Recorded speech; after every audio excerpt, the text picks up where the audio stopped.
बाद में हमने होटल में जाके खाना खाया। क्या नाम था होटल का?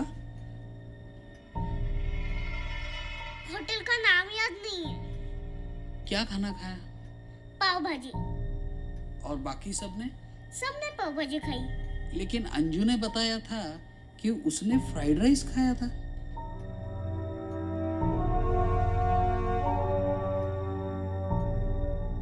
नहीं नहीं, वो भूल गई होगी। मुझे याद है ना, हम सब ने पाव भाजी खाई थी। 5:30 हेलो, मेरे दोस्त की बस थी। हाँ मैं बोल रहा हूँ, बोलिए। तो टिकट नहीं लिया? नहीं, ये सरासर झूठ है। आपसे किसने कहा है? सी अब I am in a meeting, okay? I have to call you back. I call you back. India TV के रिपोर्टर का फोन है। वो कह रहे हैं उन्हें खबर मिली है कि हमने सैम की मिसिंग केस में किसी फैमिली को अरेस्ट कर लिया है। जाने दो, आई डोंट केयर महेश। आपको क्या लगता है? मैम, हमने जितना सोचा था ये फैमिली तो उससे भी टफ निकली। कोई भी अपने बयानों से मुकर नहीं रहा, स्पेशली उसकी छोटी बेटी अनु। आई एम सरप्राइज, इतनी कम उम्र के बावजूद वो अपने बयान पर अड़ी रही। That's spot on, absolutely correct. इतनी छोटी बच्ची अपने बयान में इतनी फर्म कैसे हो सकती है? डेफिनेटली कुछ गड़बड़ है मैम। ये भी तो हो सकता है कि वो सब सच बोल रहे हैं, इसलिए अपने बयान पर टिके हुए हैं। I mean that's a possibility. हो सकता है गाइड को गलतफहमी हुई हो। नो महेश, एक बात तो तय है कि ये लोग सैम के बारे में जरूर कुछ ना कुछ जानते हैं। लेकिन मेरा अब तक के उनके बयान के हिसाब दे आर लाइंग महेश, एक मनगढ़ंत कहानी रची है उन लोगों ने। मैडम, अगर वो झूठ बोल रहे हैं तो हम लाई डिटेक्टर टेस्ट कर सकते हैं। Are you stupid Gaitonde? ऐसे नहीं कर सकते हम लाई डिटेक्टर टेस्ट, उसके लिए कोर्ट से ऑर्डर लेने पड़ते हैं। So I can't be get court orders. क्योंकि उसके लिए हमें कोर्ट में साबित करना पड़ेगा कि ये लोग झूठ बोल रहे हैं। और अब तक जो सबूत हमारे हाथ लगे हैं उससे तो यही साबित होता है कि ये फैमिली उस वीकेंड को यहाँ थी ही नहीं Mahesh. Sorry, I am sure you know what you doing. Prabhu, yes ma'am. उन्होंने हमें एक कहानी सुनाई है ना, तो उस कहानी के सारे कैरेक्टर्स को यहाँ ले आओ। Got it? Yes ma'am. और एक बात, अगर विजय झूठ बोल रहा है कि वो 2 और 3 तारीख को पणजी गया था, तो कोई तो होगा जिसने उसे यहाँ देखा होगा। ऑफ कोर्स, होजे नाम का एक लड़का है जो उसके ऑफिस में काम करता है। और कोई जगह जहाँ वो रेगुलरली जाता है? यस मैडम, मार्टिन्स कॉर्नर नाम का एक होटल है पुलिस स्टेशन के बिल्कुल सामने। ओके वहाँ विजय रोज आता है। ओके, तो ऑफिस वाले लड़के को और वो होटल वाले को कल यहाँ ले आओ। Okay madam. और एक बात, यहाँ से जाते वक्त इस फैमिली को ये लगना चाहिए कि हमने इनकी बात पे यकीन कर लिया है। जब वो सवाल कर रहे थे ना, तो मैं बहुत नर्वस हो गई थी। अच्छा उन्होंने हमारी बात मान ली। किसने कहा उन्होंने हमारी बात मान ली? मतलब? वो इतनी जल्दी हमारा पीछे छोड़ने वाले नहीं। वो फिर आएंगी दुगनी तैयारी के साथ।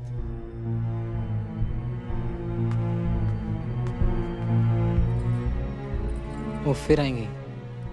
क्यों? मुझे और प्रॉब्लम क्या है? मैं साला हूँ आपका, मुझे तो बताइए। राजेश, हर परिवार में कुछ ऐसे राज होते हैं जो ना खुले तो ही बेहतर है। मुझे माफ करना, मैं तुम्हें कुछ नहीं बता सकता, लेकिन मुझे तुम्हारी मदद की जरूरत पड़ेगी। बताइए क्या करना है? विजय इतना सा था तब से मैं उसको जानता हूँ। बहुत नेक, शरीफ, with a heart of gold. मैंने पूछा उसका हार्ट गोल्ड है या सिल्वर? 2 अक्टूबर को विजय सालगांवकर आपके होटल में टोटल कितने बार आया था? नॉर्मली तो वो 2 बार आता है, शाम की चाय, डिनर और कभी कभी लंच भी करता है। 2 तारीख को भी शायद वो 2 ही बार आया होगा। नो वेट, 2 तारीख को तो विजय यहाँ था ही नहीं, वो पणजी गया था सत्संग के लिए। तो फिर पहले क्यों नहीं बताया? सॉरी सर, अचानक याद आया। 2-3 दिन पहले मेरी और विजय की इसी बारे में बात हुई थी। उसने क्या बताया सत्संग के बारे में?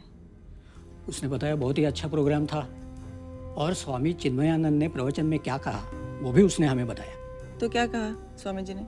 जातक कथाओं में से एक कहानी सुनाई, जिसमें एक बनारस का राजा प्यार और सब्र इसके दम पर दुश्मन को जीत लेता है। और विजय पणजी से वापस कब आया? अगले दिन। कितने बजे? नहीं, वो नहीं मालूम, क्योंकि विजय सर उस दिन ऑफिस नहीं आए। विजय ने तुम्हें पणजी से फोन किया था? नहीं। ये विजय सालगांवकर तुम्हारा दोस्त है? हाँ। उन्होंने हाल ही में कभी तुम्हारे बस में ट्रैवल किया था? हाँ, यही कुछ 4-5 दिन पहले। और उसके पहले? इसके पहले हाँ, 2 तारीख को। कहाँ जा रहे थे वो? पणजी में किसी सत्संग के लिए जा रहे थे।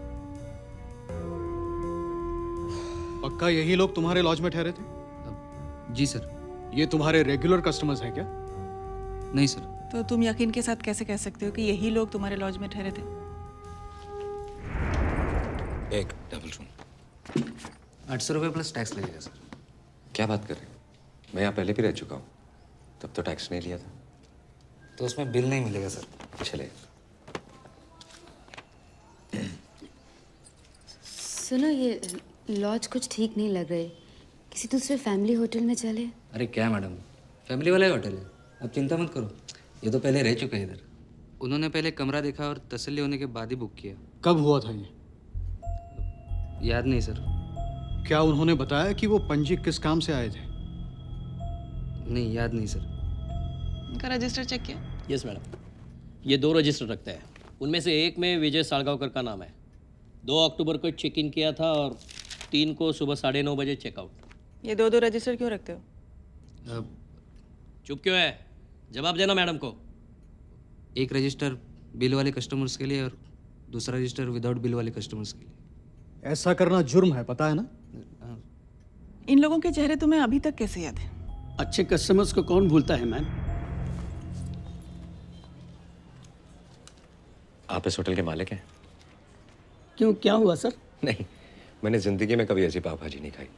सच कह रहा हूँ। मतलब मेरी बीवी भी घर पे पाव भाजी बनाती है, लेकिन पूरे पणजी में हमारी पाव भाजी फेमस है सर। और आपने होटल को भी बहुत साफ सुथरा रखा हुआ है। सर्विस भी बहुत बढ़िया है। वरना आजकल एक बार होटल फेमस हो जाता है तो लोग अपने कस्टमर्स की परवाह करनी छोड़ देते हैं। लेकिन आप वैसे नहीं हैं। मुझे बहुत अच्छा लगा। Thank you sir. Uncle, pav bhaji बहुत अच्छी थी। सचमुच? Thank you. तुम्हारा नाम क्या है बेटा? Anu. Very good. Thank you. Thank you sir. तारीफ करने वाले कस्टमर्स याद रहते हैं, ये तो मैं भी मानता हूँ। लेकिन तुम्हें ये भी कैसे याद है कि वो किस दिन और किस काम के लिए पणजी आए थे? क्योंकि उसी ने बताया, और एक बिजनेसमैन होने के नाते। अच्छा, ठीक है। तुम बाहर जाके रुको। अगर 2 और 3 अक्टूबर को विजय सालगांवकर अपनी फैमिली के साथ इन सब से मिला है, तो वो उसी वक्त पोंडुले में कैसे हो सकता है? पता नहीं मैम, अब तो मैं भी थोड़ा कंफ्यूज हो गया हूँ। Can I say something? If you ask me, मेरी राय में विजय और उसकी फैमिली सच बोल रहा है। शायद आप ही का आदमी झूठ बोल रहा है। नहीं सर, मैं सच बोल रहा हूँ। वो विजय सालगांवकर ही था। अगर मैं झूठ साबित हुआ तो मैं इस्तीफा देने के लिए तैयार हूँ। तुमने स्वामी चिन्मय आनंद से बात की? यस मैम, तब वो आउट ऑफ टाउन थे। अब तक शायद लौटे होंगे। कॉलिन। देखिए, जैसा कि आपने मुझे बताया है, उससे तो ये प्रतीत होता है कि विजय और उसका परिवार उस दिन हमारे प्रवचन में उपस्थित थे।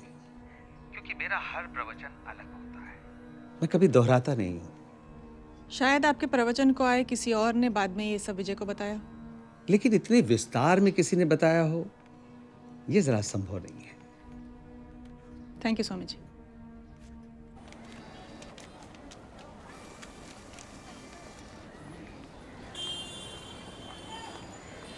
अनुआ पापा कहाँ है? ये डिजिटल प्रोजेक्टर है। मेरा भी सपना है कि पोंडुलेम में मेरा अपना थिएटर हो। बहुत बढ़िया। आजकल तो सारे थिएटर्स में डिजिटल प्रोजेक्शन ही होता है। कॉस्ट भी कम है और क्वालिटी एकदम चकाचक। पापा, अब मेरी बड़ी बेटी और मेरी पत्नी। मस्त। तुम्हें याद है वो कब आए थे? इस महीने की 3 तारीख को। तुम्हें ये डेट कैसे याद है? उन्होंने फिल्म का पूरा फर्स्ट हाफ प्रोजेक्शन रूम में बैठ के देखा था। और हाँ, उसने मुझे ये भी कहा था कि वो पणजी में किसी सत्संग के लिए आए हैं और किसी लॉज में ठहरा था। Get out! Just get out! चलो।